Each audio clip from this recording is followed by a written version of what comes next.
My mom mocked me in her speech, so I exposed her affair and ruined the party right in front of the mayor and her bosses. My name is Noah, I'm 32, and if you ever want to see how much bitterness a person can bear and yet smile, try being the regret your mother toasts to at her retirement party. It occurred last Friday. My mother, Marilyn, was finally retiring after nearly 4 decades in the education system. The article once referred to her as an elementary vice principal, then a principal, and finally a local legend. Everyone was there, including previous co-workers, students, family, neighbors, and my older brother, Lucas, the golden kid. He was a great athlete turned financial consultant with a wife, 2 children, a golden retriever, and my mother's complete attention. Growing up, Lucas was always the responsible one, the leader, but I was the kid who became too quiet in gatherings and asked questions at dinner that made people uncomfortable. I was the one who did not follow the script. There will be no sports, no major professional changes, and no settling into the suburbs. I primarily worked in digital media, either remotely or as a freelancer. I traveled, sometimes excessively. They thought I was weird. It was a mistake. The celebration was held in a nearby golf club ballroom, which featured a buffet, a string quartet, and a softly playing slideshow in the background. Photos of her with students, instructors, PTA meetings, Christmas parties, and award ceremonies. Lucas and I were also included in few images, the most of which were from our childhood. But every time my face showed, the slide seemed to shift somewhat faster. I knew the mood of the night the instant I walked in. My mother kissed my cheek and remarked, "You clean up nice, Noah, for once." She then turned to welcome the mayor. Lucas shook my hand and said, "Glad you made it, little bro." As if I hadn't flown in from Barcelona expressly to be there. The speeches began midway through supper. Her former colleague offered pleasant words, some amusing stories, and some mild applause. Lucas then seized the microphone. "It's rare that a mother can do so much for so many," he declared, "and still find the time to raise 2 incredible sons." "Well, one anyway." The room erupted into polite laughter. He looked at me as if everything was in good humor. I sipped some water. Mom finally took the stage, her hair well fixed and her flowered blazer matching the napkins. She smiled warmly at the audience. "I've spent my life trying to make a difference," said the lady, "to shape young lives. And I'm proud to say I raised 2 amazing children." He looked up. Her lips twisted into the knowing smirk that I despised as a child. "And 1 regret." The audience let forth a roar. Lucas laughed the loudest and almost clapped. "At least she's finally saying it out loud," he exclaimed.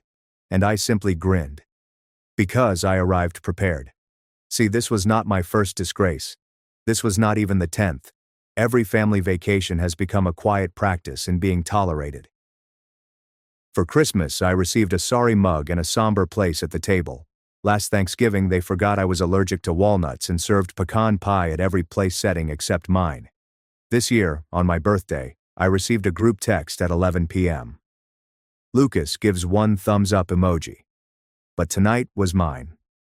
I had brought a little present bag of basic blue paper, nothing fancy, and placed it under the stage before supper. Nobody had noticed. I stepped up carefully, took the microphone from her hands, and she beamed at me as if I were still 6 years old and going to recite something idiotic for attention. "Won't you mind if I share my gift first?" I said into the microphone. The room became silent, more out of politeness than interest. I reached into the bag and retrieved a little remote.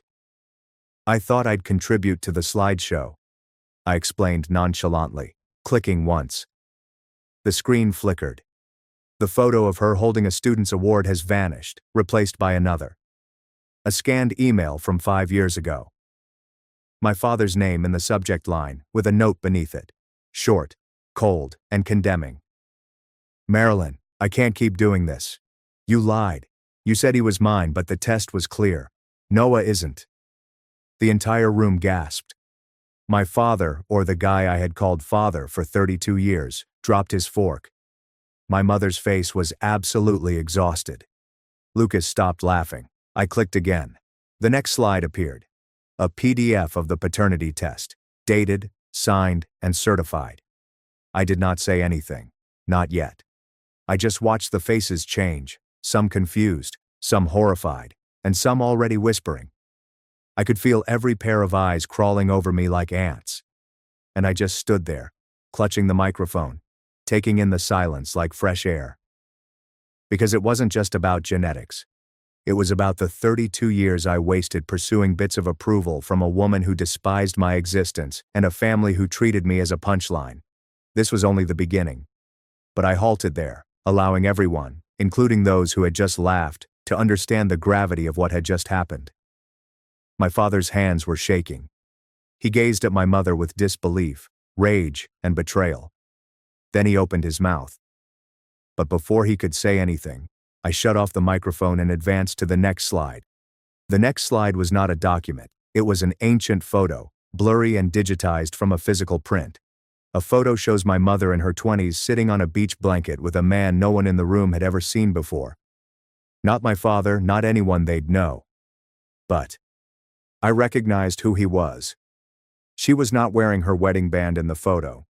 She had a big smile, wind-blown hair, and sunglasses perched on her head like a crown. And the man wrapped his arm around her waist, his chin resting on her shoulder as if he belonged there. Like this wasn't just a summer fling. And the date in the corner. March 1991. 11 months before my birth. I did not say anything. I did not need to. I simply let the image sit there on the screen, like an open wound. The crowd had become hushed. Even the wait workers had stopped moving. Forks were in midair.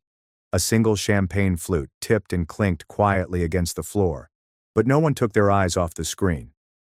My father, Richard, sprang up so rapidly that his chair tipped over behind him. His mouth opened, then closed, before opening again. Eventually, he spoke. "Who's that?" His tone was... My mom said nothing. She had not moved. Not 1 inch. Richard went forward, his gaze fixed on the photograph as if it were a ghost. "Marilyn, who is that man?" Nonetheless, she said nothing. So I answered calmly and clearly. His name was Eric. He was a substitute teacher at her school for a semester. They kept in touch. She told him I was his. And then she told you I was yours. My father's head turned toward me, as if hearing it hurt him physically. "How do you know all this?" I removed a folded letter from my jacket. He wrote this to her back in 2001. She kept it.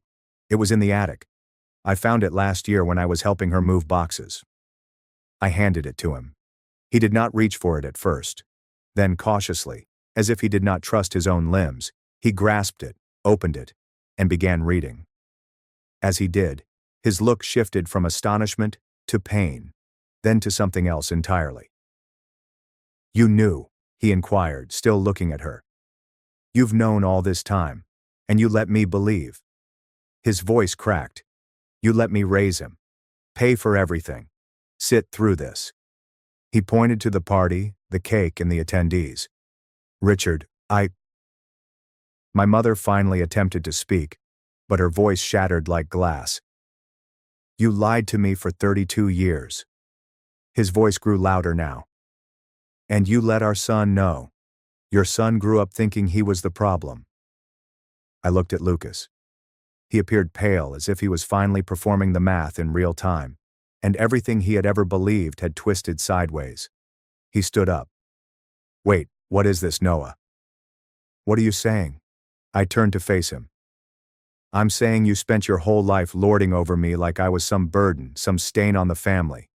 But turns out I was never really part of it. Not the way you were, not to her. I was just a reminder of something she tried to bury." Lucas opened his mouth and then shut it. No comeback. This time, there's no punchline. Just silence. I took a step forward and peered out over the crowd. "You all toasted her for being this pillar of the community, this hero of education. But here's the truth. She built her image by erasing parts of her life she didn't want to acknowledge, starting with me." The room was really silent. Someone in the back, one of her teacher buddies, stood up and quietly exited. Then another. I clicked the remote again. This time, the screen turned black. No more slides, just me and the microphone. "I didn't come here to ruin a party," I explained softly. "I came here to end a lie." Then I placed the microphone on the podium, walked to my seat, and sat down. The tension did not break. It stretched thick, silent, and terrible. Richard was still clutching the letter and staring at the paper as if it were an X-ray of everything he didn't want to see. My mother still hadn't moved. She eventually spoke after what felt like a minute. "You had no right," she replied, her voice low and trembling. I turned to face her. "No right? You stood up in front of everyone and said you raised 2 amazing children and 1 regret. You made this public. I just gave them the context." She stared at me, then really looked, and for the first time in my life, I noticed something other than irritation or disappointment in her eyes. I saw terror, not of me, but of everything collapsing in real time. Her reputation, her marriage, and her meticulously maintained legacy. "This isn't fair," she said quietly, almost to herself, and it made me giggle. "Fair? You think any of this was fair?" But before I could continue, my father dropped the letter, looked at both of us, and said something I'll never forget. "Get out." At first I assumed he meant me, but he did not even look my way. He was staring straight at her. The room was so silent that I could hear the slow hum of the air conditioning vents above me, like background noise in a thriller film right before something happens. Richard's voice sliced through the air like a razor. "Get out." He repeated it again, this time louder. Not yelled, but sharp. Final. Marilyn's mouth opened as if she were going to argue, but then she noticed something in his eyes. Something chilly. Something warned her that she wouldn't win this fight. Not here.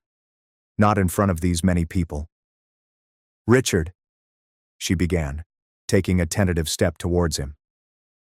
"No," he replied, backing away. "You lied to me for 3 decades. You let me believe he was my son." He gestured to me without looking, and I treated him like one, even when you didn't. A murmur spread among the guests. A few more people packed their belongings and began discreetly sneaking away, some out of discomfort, some possibly out of humiliation for clapping and laughing minutes before. She took a cautious turn, as if recalling the eyes on her, and forced a grin, the same tight, weird look she wore when a parent accused her of bias at school board meetings.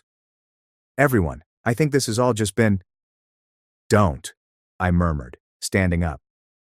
"Don't gaslight the room now. You don't get to spin this.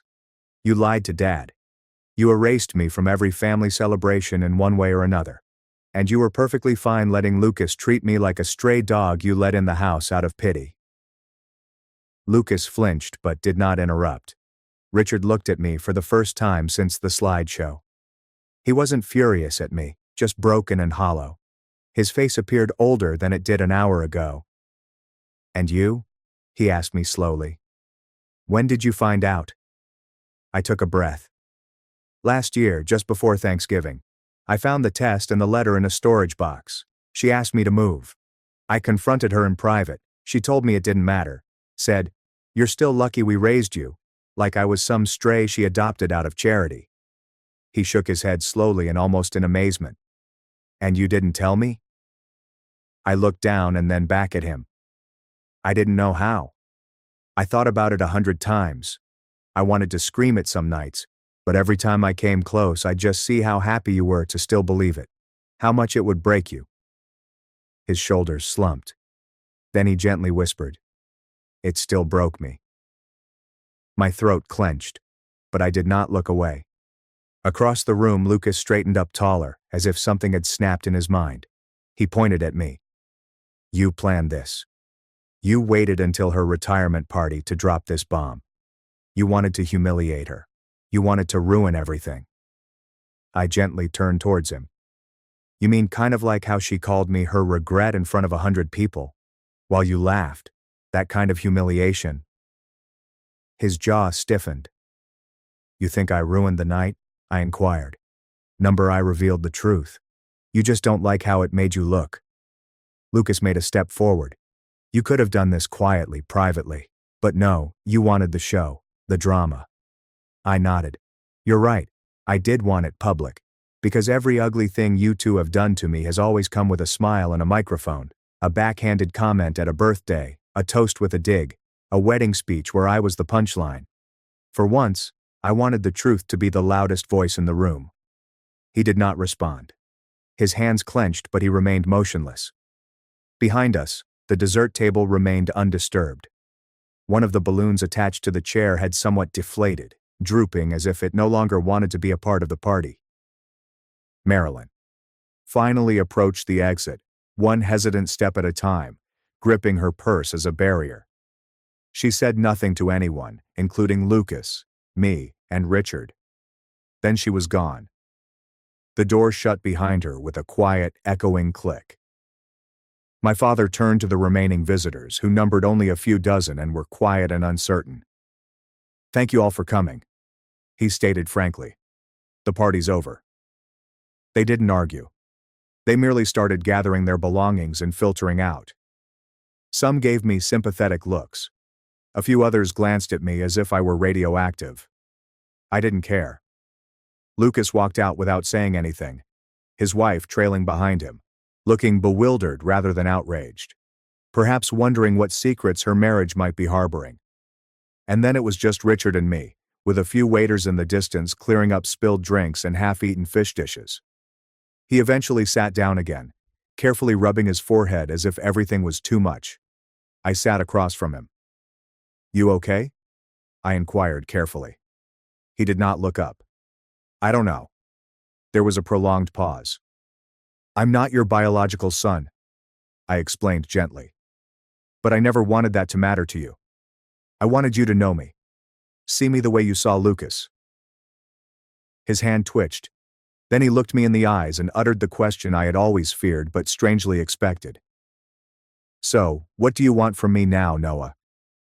I glanced at him across the table, the distance between us burdened down by 3 decades of silence, mistakes, and everything neither of us had ever uttered. My fingers touched the side of my water glass as I considered his query. "Noah, what do you want from me now?" It was not a simple question. A year ago I would have said I needed an apology, an admission that the way I'd been treated my entire life was not normal or fair, that I was left out of family photos, plans, and holidays was not a coincidence, that the way I was continuously compared to Lucas and found lacking wasn't just a mental construct. I would have wanted him to apologize for not noticing. But sitting there now, with the aftermath of my mother's retirement party still reverberating in the air and the slideshow halted on a black screen, something had changed. I did not want him to apologize to her anymore. I did not want him to explain to her. I didn't need him to defend me. So I simply said the first thing that came to me. "Nothing." His brow wrinkled. "Nothing." "I don't want anything," I stated simply yet firmly. "Not money, not sympathy, not a redo. I'm not here to be adopted retroactively. I needed the truth to come out. I needed you to see it. All of it." He gazed at me, searching for anything in my expression, perhaps anger or resentment. He probably expected a speech about how I desired a relationship or how we might reconcile.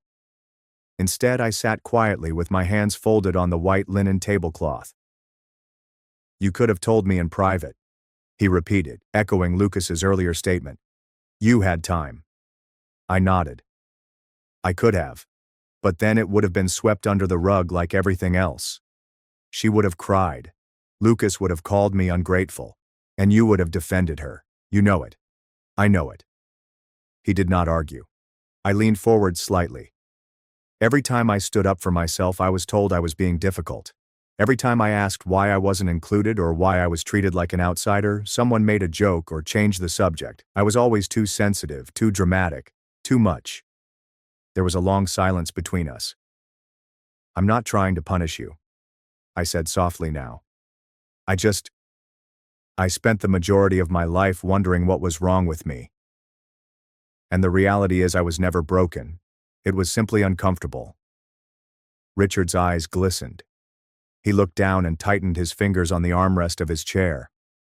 "I remember," he replied softly. "When you were 12, you wanted to go to that writing camp in Vermont. You begged for weeks. I remembered too. I created an essay for a partial scholarship, mailed it myself, and told my parents every day how much I wanted to go. She said no, Richard said, his voice distant. Said it was a waste of money. Said we couldn't justify it. I nodded. Then 2 months later, Lucas got that new mountain bike and a GoPro. He breathed shakily. I should have seen it. I did not respond. Some things did not require agreement. Eventually, he looked up. I don't know what will happen now. With your mother, with us. I met his gaze. I'm not asking for anything to happen. I just wanted the truth out there. Whatever happens next is on you. He nodded slowly, as if his neck were made of stone. You're not a regret, Noah. I offered him a timid smile. I know that now, whether she admits it or not. We sat silently for a while.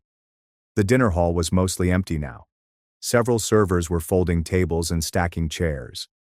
One of them accidentally knocked over his centerpiece vase, and the crash startled both of us, but we remained seated. Finally, Richard stood up. Are you staying in town for a while? A few more days. He paused.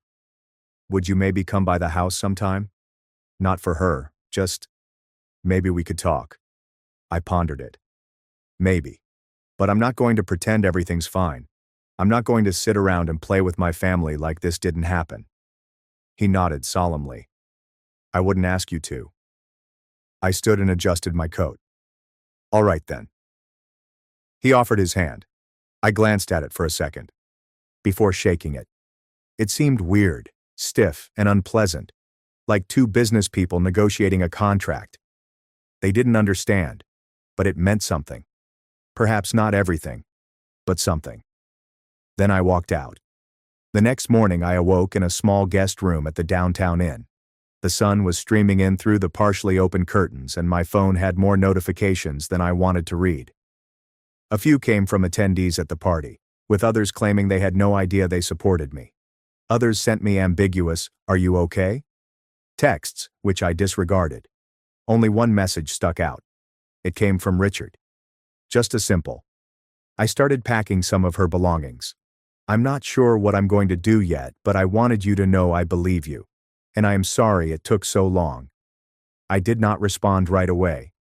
I simply set down the phone, glanced out the window, and sighed. For the first time in a long time, I felt calm. Not vindicated, not triumphant. Just be still. Later that afternoon, I walked by the old park in our home, where I used to play as a child, generally alone, because Lucas didn't want me to join his friends. I sat on the bench near the rusting swing set and simply listened. Birds chirping, leaves rustling, and children laughing off in the distance. It gave me a sense of closure. Not a clean one, and not the kind wrapped in a bow, but authentic. The truth had been let free. Whether they liked it or not, they could no longer pretend. A few days later, I caught a trip back to Spain. As the jet soared above the clouds, I reflected on how bizarre families were, and how blood, last names, and childhood images did not always indicate closeness or affection. Sometimes they simply meant a shared past. And history, when left unchecked, had a habit of rotting in the attic like neglected boxes filled with lies. I never heard from my mother again, not directly. I learned from a cousin months later that she had moved in with her sister in Arizona. I told folks I am her and altered the story. She maintained her pride. She always would. Lucas just sent one short and personal email, something about wishing things had been different. I didn't respond, but Richard stayed in touch. Initially there were a few emails, then a phone call, then another. We did not rush into anything. There were no big reunions or emotional breakthroughs, but each discussion was a step, a choice.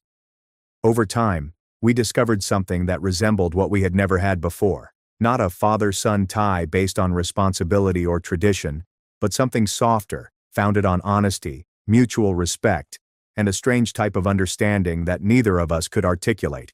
It was not ideal, but that was sufficient. Sometimes that's all you have.